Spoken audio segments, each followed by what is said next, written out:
तो गाइस ये kaiju number 8 का सीजन 2 है। तो अगर आपने सीजन 1 नहीं देखा तो आपको स्टोरी समझने में थोड़ी मुश्किल होगी। तो चलिए देखते हैं सीजन 2 के एपिसोड 1 को। तो एपिसोड की शुरुआत में हम देखते हैं कि काफ्का एक सपना देख रहा होता है। सपने में वो देखता है कि अचानक से शहर पर एक काइजू ने अटैक कर दिया है, जिस वजह से अफरा तफरी मची हुई है और काफ्का और मीना भी उस काइजू से बचकर भाग रहे थे। तभी मीना नीचे गिर जाती है। मीना काफी डरी हुई थी और वो रो रही थी। काफ्का मीना से कहता है कि उसे डरने की कोई जरूरत नहीं है, वो उसके साथ हमेशा रहेगा। काफ्का मीना को हाथ देकर उठाता है। तभी वो दोनों देखते हैं कि वह डिफेंस फोर्स आ जाती है उस काइजू को मारने के लिए। मगर तभी काफ्का की ऊपर की बिल्डिंग में एक धमाका होता है और वहाँ हर जगह धुआं धुआं हो जाता है और काफ्का देखता है कि मीना वहां से खो चुकी है। तभी काफ्का नोटिस करता है कि पूरी डिफेंस फोर्स उसकी तरफ गन पॉइंट करके खड़ी है। काफ्का देखता है कि वहीं ऊपर मीना भी उस पर अपनी गन पॉइंट करके खड़ी हुई है और उसे काइजू नंबर 8 कहकर बुला रही है। और तभी काफ्का देखता है कि वो अचानक काइजू में ट्रांसफॉर्म हो गया है और पूरी डिफेंस फोर्स उस पर फायर करने लगती है और ऊपर से हेलीकॉप्टर भी उस पर फायर कर रहे थे। और तभी वहाँ एक तेज बीम आती है और उन हेलीकॉप्टर्स को तबाह कर देती है। काफ्का अपना कंट्रोल खो देता है और गुस्से में पूरे शहर को तबाह कर देता है और तभी उसका सपना टूट जाता है और हम देखते हैं कि काफ्का अभी भी डिफेंस फोर्स के हेडक्वार्टर्स में था।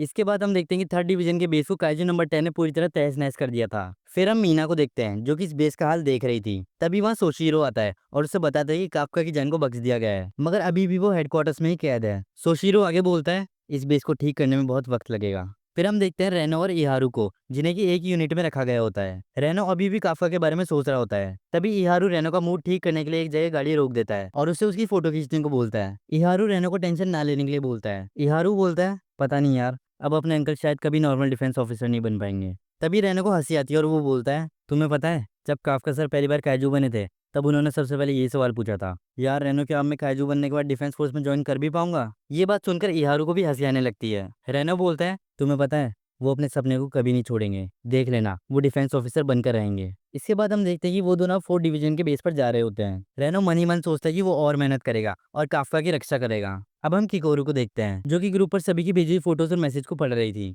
किकोरू सोचती है कि उसे और ताकतवर बनना होगा और जब काफ्का आउट ऑफ कंट्रोल हो जाएगा तब वो उसे रोकेगी। तभी किकोरू से मिलने 1st डिवीजन का वाइस कैप्टन आता है, क्योंकि किकोरू को 1st डिवीजन में भेज दिया गया था। वो उसे कैप्टन का ऑफिस दिखाने के लिए ले जाता है। वाइस कैप्टन उससे बोलता है तुम्हें 3rd डिवीजन की कैप्टन मीना ने सब समझा दिया होगा कि जब तक बेस की मरम्मत नहीं हो जाती तब तक तुम्हें यहाँ 1st डिवीजन में ही काम करना होगा। फिर हमें पता चलता है कि पूरे जापान में काजू के खिलाफ सबसे ताकतवर यूनिट 1st डिवीजन ही है और जब किकोरू अमेरिका में थी तो वहाँ के लोग भी इस डिवीजन को जानते थे। किकोरू सोचती है कि वो इस 1st डिवीजन में और ताकतवर हो सकती है। फिर वो दोनों कैप्टन के कमरे के बाहर आ जाते हैं। वाइस कैप्टन दरवाजा खोलते हुए बोलता है तो तैयार हो जाओ 1st डिवीजन के कैप्टन गेन नारूमी से मिलने के लिए। मगर जैसे ही वो दरवाजा खोलता है तो वो दोनों देखते हैं कि उनका कैप्टन गेन तो गेम खेल रहा था, जिसे देखकर वाइस कैप्टन किकोरू को वहीं रुकने के लिए बोलता है और वो अंदर जाकर कैप्टन गेन को एक लात मारता है। गेन बोलता है मेरा PS5 टूट गया, ऐसा क्यों किया तुमने।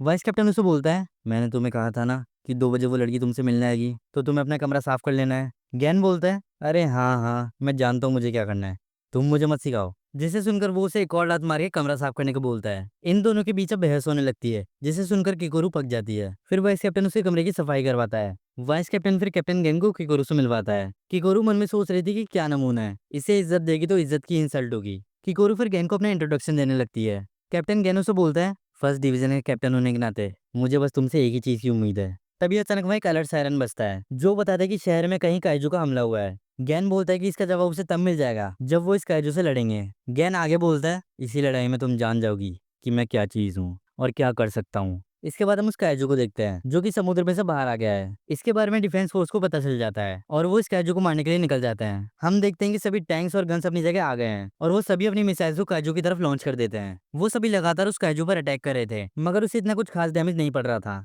तभी वो काइजू उन टैंक्स की तरफ जाने लगता है जो कि उस ब्रिज पर थे। तभी वो काइजू पानी में चला जाता है और अपनी स्पाइन से उस ब्रिज को तोड़ने लगता है। उस ब्रिज का बीच का हिस्सा टूटकर नीचे गिर जाता है। कैप्टन गैन अपने ऑफिसर्स को ऑर्डर देता है कि वो उस काइजू को वहीं रोके ताकि वो शहर की तरफ ना जा पाए। किकोरू देखते हैं कि 1st डिवीजन ने सच में उस काइजू को एक जगह घेर के रोक दिया है और उनके सभी ऑफिसर्स काफी ताकतवर थे।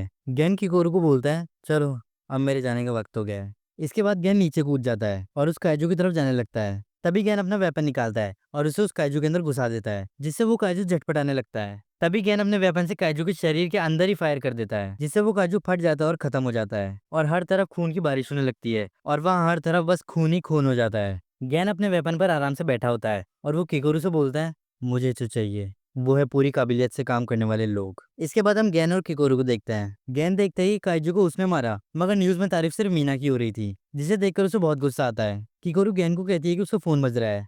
गैन कहता है अरे बजने दो उसे, वो जरूर वो बुढ़े ही होंगे जो मुझे मीटिंग के लिए बुला रहे होंगे। तभी पीछे से वाइस कैप्टन आता है और उसे एक लात मारते हुए कहता है कि वो उसकी ड्यूटी है। वाइस कैप्टन गेन को वहां से लेकर जाने लगता है और उससे बोलता है कि ये बात काइजू नंबर 8 की है। इसके बाद हम काफका को देखते हैं जो कि पुशअप्स लगा रहा था और वो सोच रहा था कि उसे खुद को किसी भी तरह साबित करना होगा। तभी वहाँ कुछ ऑफिसर्स आते हैं और उसे अपने साथ चलने के लिए बोलते हैं। हम देखते हैं कि किकोरू भी वहीं थी। काफका को वो ऑफिसर डायरेक्टर ईसाओ के ऑफिस ले आते हैं। काफका देखता है कि वहाँ फर्स्ट डिवीजन का कैप्टन भी आया हुआ है। तभी ईसाओ काफका से बोलता है, काफका मैं तुम्हें फर्स्ट डिवीजन में डाल रहा हूँ, यानी हिस्ट्री का सबसे ताकतवर काइजू सबसे ताकतवर डिवीजन में काम करेगा। यही तुम्हारे पास एक मौका है अपनी वर्दीनेस को साबित करने का, लेकिन अगर ऐसा नहीं कर पाए तो मेरी डिफेंस फोर्स में तुम्हारे लिए कोई जगह नहीं होगी। काफका को मन ही मन गुस्सा आ रहा था क्योंकि उसे काइजू के तौर पर इस्तेमाल करा जा रहा था, मगर अब उसके पास और कोई चारा भी नहीं है और काफका इसके लिए मान जाता है। मगर तभी गैन बोलता है, मगर मुझे मंजूर नहीं है, सबसे ताकतवर टीम के लिए मैं ही काफ़ी हूँ, तो मुझे इसकी ज़रूरत नहीं है। और गैन वहाँ से जाने लगता है, मगर तभी ईसाओ से रुकने के लिए कहता है। ईसाओ उससे कहता है, काइजू नंबर 9 और 10 ने क्या किया था ये तो तुम्हें याद ही होगा। काइजू नंबर 9 इंसान बनकर छुपा हुआ है और नंबर 10 ने साजिश के साथ बेस पर अटैक किया है। इसका मतलब ये काइजू पहले सभी काइजू से अलग हैं। जब भी हम सोचते हैं कि हम उन काइजूस को रोकने के लिए काफ़ी हैं, तभी वो कोई नई चाल चलकर अटैक कर देते हैं। इसलिए कैप्टन गैन, हमें भी और ताकतवर होना होगा।